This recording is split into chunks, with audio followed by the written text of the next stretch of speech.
Hello dear students, welcome back to Gadariya pharmacy. तो बच्चों कैसे हो आप सभी? आई होप सभी ठीक होगे, सभी हेल्दी होगे और सभी की स्टडी अच्छी चल रही होगी। तो आज का हमारा इनऑर्गेनिक केमिस्ट्री का यूनिट सेकंड का पार्ट फर्स्ट होने वाला है। तो भाई इसमें जो टॉपिक हमें स्टडी करना है वो ऐसा लगता है कि टॉपिक समझ में नहीं आएगा, लेकिन हमने इस टॉपिक को इस तरीके से बना दिया कि आप लोग ये बोलने वाले हो कि सर क्या इतना इजी भी कोई टॉपिक हो सकता है? बिल्कुल हो सकता है। अगर आप कटारिया फार्मेसी के साथ जुड़े हुए हैं तो सारी चीजें आपको लिए आसान होने वाली है, सारे टॉपिक आपके लिए आसान होने वाले हैं। मतलब चुटकियों में हल कर देंगे बी फार्मा फर्स्ट सेमेस्टर के सभी सब्जेक्ट्स को। तो आज का हमारा टॉपिक होने वाला है एसिड बेस एंड बफर्स। क्या? एसिड बेस एंड बफर्स, इनके बारे में हम बात करेंगे। भाई एसिड चुटकी भर सा है, बेस भी है, बफर भी है और क्वेश्चंस भी इन पे बनते हैं भाई। स्मॉल क्वेश्चंस भी बनते हैं, लॉन्ग क्वेश्चंस भी बनते हैं। इसके अलावा इसके अंदर हम देखने वाले हैं आइसोटोनिक बफर आइसोटोनिक सॉल्यूशंस क्या होते हैं। तो सारी जानकारी हम इस वीडियो में लेंगे। तो जो भी स्टूडेंट न्यू है चैनल को सब्सक्राइब जरूर करें और बेल आइकन को प्रेस कर दीजिए जिससे हमारी आने वाली न्यू वीडियो का नोटिफिकेशन आपको सबसे पहले मिल सके। और अभी तक आप लोगों ने अगर नोट्स परचेज नहीं किया है तो प्ले स्टोर पे जाइए, कटारिया फार्मेसी ऐप डाउनलोड कीजिए, ठीक है। और कूपन्स वगैरह, डिस्काउंट्स वगैरह, जो भी इंफॉर्मेशन हमारे चैनल रिलेटेड वो टेलीग्राम ग्रुप में मिलती है, उसका लिंक वीडियो को डिस्क्रिप्शन में दिया हुआ है। तो चलिए, यूनिट सेकंड के अंदर हमें 3 लेक्चर्स स्टडी करने हैं। फर्स्ट हमारा एसिड बेस बफर हो गया, सेकंड हमारा major and extra and intracellular electrolytes हो गया और लास्ट हमारा डेंटल प्रोडक्ट्स, ठीक है।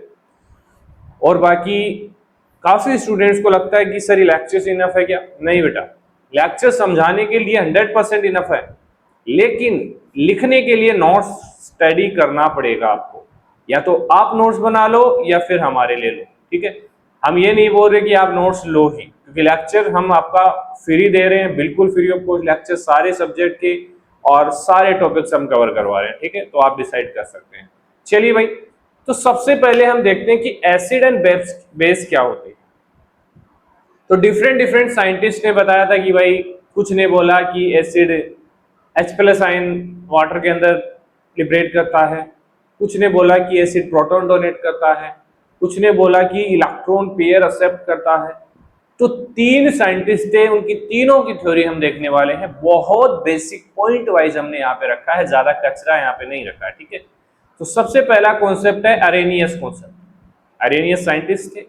तो अरेनियस ने क्या बोला भाई कि जो एसिड है इसको जो वाटर में मिलाएंगे, वाटर के अंदर डालेंगे तो ये प्रोड्यूस करेगा H+ आयन इन वाटर। क्या प्रोड्यूस करेगा? H+ ion. किसके अकॉर्डिंग? अरेनियस के अकॉर्डिंग, ठीक है। और जो बेस है उसको हम वाटर में मिक्स करेंगे, वाटर में डालेंगे तो वो बेसिकली OH- आयन लिबरेट करेगा, प्रोड्यूस करेगा। ये कॉन्सेप्ट किसका था? अरेनियस का। याद रह जाएगा, ये बेसिक है, ये याद रखना पड़ेगा, ज्यादा हार्ड नहीं आएगा इसके अंदर क्वेश्चंस, ठीक है। तो एग्जांपल देखिए, HCl हमारा एसिड होता है। अब ये एसिड क्यों हुआ? अरेनियस के अकॉर्डिंग ये H+ आयन प्रोड्यूस कर रहा है, तो मतलब इसके अकॉर्डिंग तो ये एसिड हो गया, ठीक है। इसके अलावा NaOH है, ये Na+ और OH- निकल रहा है इससे वाटर की प्रेजेंस में, तो ये हमारा बेस हो गया। तो अरेनियस ने अपना नियम समझा दिया कि हाँ भाई, एसिड जो होंगे वो H+ आयन देंगे और बेस जो होंगे वो OH- आयन देंगे, ठीक है। नेक्स्ट फिर ट्रिक है इसमें, Arrhenius H+ ion for acid, OH- for base. Next scientist आए भाई कि ये सही नहीं है, इन्होंने अपना नया नियम निकाला, बॉस्टन लाउरी कॉन्सेप्ट।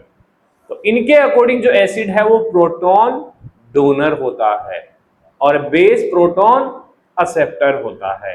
याद रह जाएगा ना, ये बेसिक चीजें हैं, ज्यादा कचरा नहीं रखा हमने यहाँ पे। तो यहाँ पे देखिए NH3 और H2 दो कंपाउंड्स हैं, तो रिएक्ट करके क्या कर रहे हैं, जो NH3 है वो क्या कर रहा है, वो प्रोटॉन को एक्सेप्ट कर रहा है। 3 से 4 हो गया, एक प्रोटॉन इसने एक्सेप्ट कर लिया।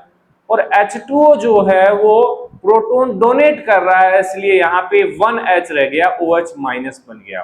तो क्या हुआ भाई, H2O डोनेट कर रहा है H+ आयन, इसलिए ये एसिड है, और NH3 एक्सेप्ट कर रहा है उस H+ आयन को, तो ये हमारा बेस हो गया। तो इसका कॉन्सेप्ट अरेनियस से थोड़ा सा अलग हो गया, ये भी हमें याद कर लेना है। तो ब्रोस्टेन के अकॉर्डिंग गिव और टेक ऑफ प्रोटॉन, भाई प्रोटॉन का आदान प्रदान हो रहा है, एक दे रहा है एक ले रहा है, ठीक है, सिंपल सा कॉन्सेप्ट है। नेक्स्ट आते हैं फिर लुईस जी, लुईस कॉन्सेप्ट लेके, ठीक है। इन्होंने बोला कि एसिड जो है वो इलेक्ट्रॉन पेयर को एक्सेप्ट करते हैं भाई, है ना, डोनेट नहीं करते हैं। बेसिकली ब्रोस्टेन के अकॉर्डिंग जो प्रोटॉन है उसको डोनेट करता है, लेकिन इन्होंने बोला कि इलेक्ट्रॉन पेयर को एक्सेप्ट करते हैं और बेस इलेक्ट्रॉन पेयर को डोनेट करते हैं। इन्होंने थोड़ा सा अलग बोला, तो भाई इनका भी देख लेते हैं। जैसे कि इन्हें दो एग्जांपल्स दिए, BF3 है, ये हमारा एसिड होगा, NH3 है, ये हमारा बेस होगा। ये अकॉर्डिंग टू लुईस कॉन्सेप्ट है। तो 3 कॉन्सेप्ट हमने देखे हैं यहाँ पे, अरेनियस, ब्रोस्टेन लॉवरी और लुईस कॉन्सेप्ट। याद रह जाएंगे, बहुत इजी तरीके से हमने बताया है। लुईस इलेक्ट्रॉन गेम है भाई, इंस्टेड ऑफ प्रोटॉन, प्रोटॉन की जगह इलेक्ट्रॉन है और अपोजिट कर देना। देखिए ब्रोस्टेन लॉवरी और लुईस कॉन्सेप्ट को एक साथ याद कर सकते हैं। क्या डिफरेंस है, प्रोटॉन की जगह इलेक्ट्रॉन आ जाएगा और अपोजिट हो जाएगा, डोनर एक्सेप्टर बन जाएगा, एक्सेप्टर डोनर बन जाएगा, ठीक है, समझ गए, कंफ्यूजन तो नहीं हुआ ना। चलिए नेक्स्ट देखते हैं। अब बात करते हैं बफर्स क्या होते हैं। तो बफर एक तरीके से पीएच के लिए बॉडीगार्ड का काम करते हैं बेटा। क्या करते हैं, बॉडीगार्ड का काम। मान लीजिए कोई सॉल्यूशन है, उसका पीएच 5 है, तो उसमें या तो कोई थोड़ा सा अमाउंट एसिड ऐड हो जाए या उसमें बेस ऐड हो जाए, तो उससे पीएच चेंज ना हो, उसके लिए हम यूज करते हैं किसका, बफर का। बफर का काम है कि जो सॉल्यूशन में pH 5 है ना, इसमें थोड़ा सा भी फर्क नहीं आना चाहिए, उसके लिए बफर का यूज किया जाता है। तो डेफिनेशन देखिए, a buffer is a solution that resist change in pH when small amount of acid and base are added. ये क्या करता है कि थोड़ा बहुत अमाउंट अगर एसिड बेस का एड हो रहा है तो ये pH को चेंज नहीं होने देगा, pH चेंज होने से रोकता है। ये होते हैं हमारे बफर सॉल्यूशंस। डेफिनेशन याद रहेगी, 2 मार्क्स में डेफिनेशन पूछी जाती है, ठीक है। टाइप्स की बात करें तो 2 टाइप के होंगे, एसिडिक बफर होंगे और बेसिक बफर होंगे। तो देखिए एसिडिक बफर में बेसिकली वीक एसिड और साल्ट ऑफ स्ट्रॉन्ग बेस, ठीक है, अपोजिट होगा। एग्जाम्पल है acetic acid plus sodium acetate. Sodium acetate यहाँ पे साल्ट है स्ट्रॉन्ग बेस का, और एसिटिक एसिड हमारा वीक एसिड है। इसके अलावा बेसिक बफर होंगे weak base plus salt of strong acid, opposite हो गया, ठीक है। एग्जाम्पल है अमोनियम हाइड्रोक्साइड वीक बेस हो गया और अमोनियम क्लोराइड हमारा साल्ट ऑफ स्ट्रॉन्ग एसिड हो गया, ठीक है। एग्जाम्पल्स याद रह जाएंगे, टाइप्स याद रह जाएंगे बफर्स के लिए। चलिए, बफर पीएच का बॉडीगार्ड होता है, मैंने स्टार्टिंग में बोला था। चलिए नेक्स्ट देखते हैं buffer equations. Henderson Hasselbalch scientist ने 2 इक्वेशंस बताई थी एसिड और बेस के लिए अलग अलग, तो दोनों इक्वेशंस आप याद कर लेना। फर्स्ट फॉर एसिडिक बफर, तो एसिडिक बफर के लिए है pH equals to pKa। pKa basically acid को डिनोट करता है, बेसिकली स्ट्रॉन्ग एसिड को, ठीक है, और log साल्ट अपॉन एसिड, ठीक है। ये है buffer equation for acidic buffer, ठीक है। अब बात करें बेसिक बफर, थोड़ा सा डिफरेंस आएगा भाई, pKa की जगह pKb आ जाएगा, ठीक है, pH की जगह POH आ जाएगा, ठीक है। यहाँ पे H प्लस होता है एसिड के अंदर और OH माइनस होता है किसके अंदर, बेस के अंदर। थोड़ा सा डिफरेंट है, pH की जगह OH और pKa की जगह pKb, ये बेस स्ट्रॉन्ग बेस होगा, ठीक है। तो ये 2 इक्वेशंस हैं जो बेसिकली बफर इक्वेशन इनको हम बोलते हैं। pH equals to 14 minus POH। pH कैसे निकालेंगे, 14, भाई आपको पता है pH मीटर 0 से 14 होता है, तो POH जितना है 5 है 7 है 8 है, उसको माइनस कर देंगे 14 से, तो हमारा pH निकल के आ जाएगा कितना है, ठीक है। तो pH equals to pKa plus salt upon acid ratio, इसको हम बोलते हैं बफर इक्वेशन। ये दोनों इक्वेशंस याद कर लेना। नेक्स्ट है बफर कैपेसिटी, मतलब जो एबिलिटी होती है बफर की pH को चेंज ना होने देना, उसको बोला जाता है बफर कैपेसिटी। तो यही डेफिनेशन है इसकी, the ability of a buffer to resist change in pH after addition of acid और बेस। मतलब कि स्मॉल अमाउंट ऑफ एसिड और बेस ऐड किया जा रहा है, उसके बाद pH चेंज नहीं होने दे रहा बफर, इसको बोलते हैं, इस एबिलिटी को बोलते हैं, इस काबिलियत को बोलते हैं हम बफर कैपेसिटी। जिसको बीटा से डिनोट करते हैं, ठीक है। बफर की वह क्षमता जिसे वह पीएच को स्थिर बनाए रखता है जब उसमें हम अम्लीय सार मिलाते हैं, ठीक है, उसको हम बोलते हैं बफर कैपेसिटी। और बफर कैपेसिटी का फॉर्मूला है beta equals to delta B upon delta pH. Delta B है यहाँ पे small amount of strong base और acid added per litre in mole, ठीक है। और जो हमारा डेल्टा पीएच है स्मॉल चेंज इन पीएच कोच, थोड़ा बहुत कोई चेंज हुआ है पीएच के अंदर, वो यहाँ पे डिनोट करेंगे। तो ये हमारा होता है buffer capacity. Higher concentration higher capacity होगी, जितनी ज्यादा कंसंट्रेशन होगी बफर की उतनी ही कैपेसिटी ज्यादा होगी इसकी पीएच को रेसिस्ट करने की, ठीक है, समझ गए। चलिए इस पे भी डेफिनेशन बन सकती है। बात करते हैं प्रिपरेशन ऑफ बफर्स कैसे बनाते हैं, कुछ स्टेप्स हैं, ज्यादा डीपली नहीं जाना है हमें क्योंकि इतना ज्यादा नहीं आएगा। सिलेक्ट वीक एसिड या बेस प्लस इट्स साथ, ये सिलेक्ट करेंगे बेसिकली। उसके बाद चूज करेंगे पीके चूज टू डिजायर्ड पीएच, अगर बेस की बात आ जाए तो पीके बी आ जाएगा, ठीक है। अप्लाई करेंगे हेंडरसन हेंजब्रेस इक्वेशन, जो इक्वेशन हमने बताई है भाई पीएच पीके log साल्ट अपॉन एसिड, और बेस की बात करें तो POH equals to pKb log salt upon base, ठीक है। इसके बाद maximum appropriate ratio dilute to volume, इसमें फिर डाइल्यूट किया जाएगा जितना वॉल्यूम हमें चाहिए उसके हिसाब से, ठीक है। ये ज्यादा डीपली जाएंगे तो ही समझ में आएगा, बाकी नोट्स में आपको सारी चीजें दी हुई होगी, ठीक है। तो यहाँ पे देखिए जैसे कि पीएच है हमारा 4.76, use acetic acid sodium acetate, ये इसका रेशियो जो होगा 1:1 का होने वाला है, एसिटिक एसिड और सोडियम एसिटेट। एसिटिक एसिड हमारा वीक एसिड हो गया और sodium acetate salt of base हो गया, ठीक है। इनका रेशियो इसको पीएच को रेसिस्ट करने के लिए हम यूज करेंगे, ठीक है। चलिए अब बात करते हैं स्टेबिलिटी ऑफ बफर। तो बेसिकली क्या क्या प्रॉब्लम्स आ सकती हैं जिससे स्टेबिलिटी खराब हो सकती है, स्टेबिलिटी डिस्टर्ब हो सकती है। तो देखिए CO2 एब्जॉर्ब हो सकता है जिससे एसिडिफाइड हो सकता है सॉल्यूशन, प्रिसिपिटेशन हो सकता है सॉल्यूशंस के अंदर बफर के अंदर, जैसे कि फॉस्फेट बफर होता है उसके अंदर प्रिसिपिटेशन पॉसिबल होता है, माइक्रोबियल ग्रोथ हो सकता है, सॉल्वेंट इवोपरेशन हो सकता है। इसके लिए इनको ओवरकम करने के लिए क्या क्या सॉल्यूशंस हम कर सकते हैं वो देख लेते हैं। सबसे पहले तो फ्रेश प्रिपरेशन का यूज किया जाएगा, दूसरा एयर टाइट कंटेनर के अंदर बफर्स को रखा जाएगा, एड करेंगे प्रिजर्वेटिव जिससे माइक्रोबियल ग्रोथ नहीं होगा, और प्रोटेक्ट करेंगे लाइट और हीट से जिससे इसके अंदर और भी जो रिएक्शंस हैं वो नहीं होगी, इवोपरेशन नहीं हो पाएगा, ठीक है। ये है प्रॉब्लम्स और ये है इनके सॉल्यूशन, तो ये है स्टेबिलिटी ऑफ बफर, ठीक है। चलिए नेक्स्ट देखते हैं बफर इन फार्मास्यूटिकल सिस्टम। काफी फार्मास्यूटिकल प्रिपरेशंस के अंदर बफर्स हमारे यूज होते हैं, देखते हैं कौन कौन सी प्रिपरेशंस है। फर्स्ट है blood buffer system, blood buffer system. इसमें कार्बोनिक एसिड और बाइकार्बोनेट ये मेंटेन करते हैं 7.4 pH ऑफ ब्लड, ठीक है, ये बेसिकली यूज होता है। इसके अलावा ऑप्थेल्मिक सॉल्यूशन जैसे आई ड्रॉप्स होते हैं उनके अंदर 7.4 फॉस्फेट बफर्स बेसिकली यूज होता है, ठीक है। इसके अलावा पेरेंट्रल सॉल्यूशंस में भी बफर यूज करते हैं, स्टेबल और non irritating. Nasal and year drop जिसमें प्रिवेंट करते हैं पीएच चेंज को। बेसिकली काम क्या होता है कि भाई जो हमारा जो भी सॉल्यूशन है जिस भी टाइप का, ऑप्थेल्मिक है तो आईज में यूज होगा, तो आईज का जो पीएच है उसके साथ वो मैच कर जाए। अगर मैच नहीं करेगा तो दिक्कत हो जाएगी, क्योंकि हाइपरटोनिक या हाइपोटोनिक हो जाएगा तो कंडीशन अलग हो जाएगी, ठीक है। तो यहाँ पे ओरल एंटासिड्स जैसे कि कंट्रोल करेंगे स्टोमक एसिडिटी को। तो बफर बेसिकली बॉडीगार्ड और पीएच इन ड्रग में बॉडीगार्ड की तरफ काम करता है पीएच का, ठीक है, पीएच को मेंटेन करता है।